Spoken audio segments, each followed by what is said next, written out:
Farms in the sky, groundbreaking approaches, and making sure there's enough food for a growing population. As urbanization accelerates, farming methods are at the intersection of technology and agriculture, nurturing a more food-secure future. Welcome to The Exchange from our studio here in Doha.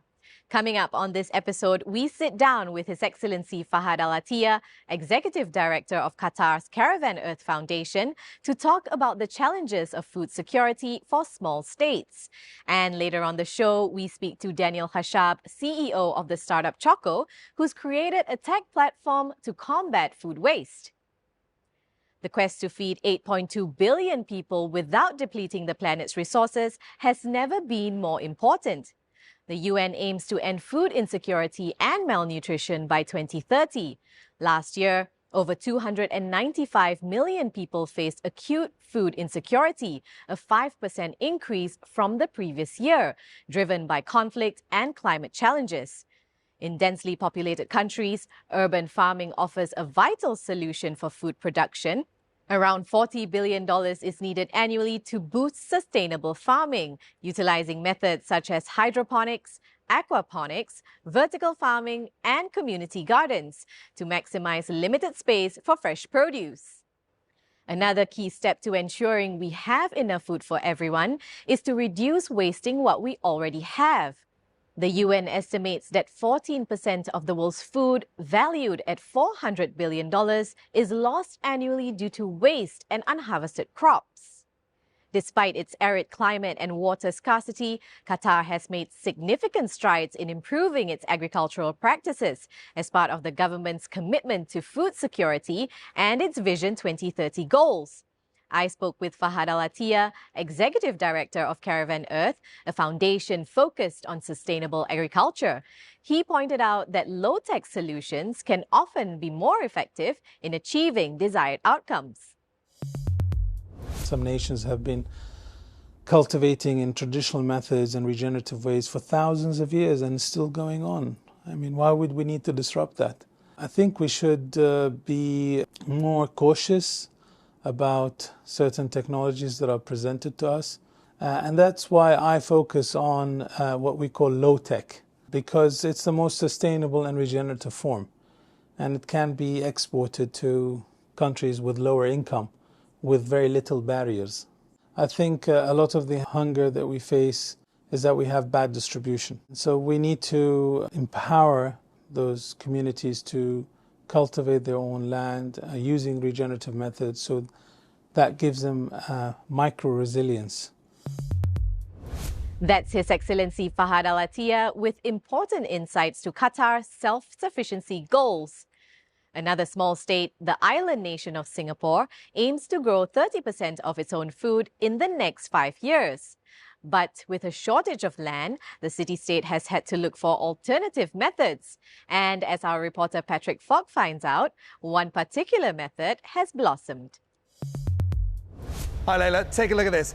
8,000 square meters of stacked layers aiming to produce 500 tons of greens to feed Southeast Asia's commercial capital of Singapore. Among the variety of vegetables here, basil, parsley and all sorts of baby leaves. It's been operated by Dutch agritech company Growy since 2023. Like several others that have ventured into vertical farming in Singapore, the previous operator folded because it wasn't commercially viable. Yasnida Yunos is Growy's Singapore country manager and says it's learned from others' mistakes. Some farms struggle with high energy costs, with inefficient designs and low automation, and this is why they're just not able to compete in the market. To overcome these challenges, Growy is bringing Dutch agricultural expertise. Growy uses a centralized management software system, which means the entire place is run by scientists in Amsterdam. As well as the Singaporean knowledge and research, we're able to create new ways of farming that is both better for the people and planet. Besides that, deploying technology that cuts down energy costs. One of the things Growy does is it uses acclimatized climate cells to create microclimates for different plant zones, giving it humidity and temperature precision to reduce energy needs and maximize crop yield. Right now, Singapore only produces about 3% of its own food. But the COVID pandemic, supply chain disruptions and soaring inflation have highlighted the need for it to be more self-sufficient. Growy seems bullish business will sprout. Already, it's planning a second farm in Singapore to grow strawberries, mushrooms, and more.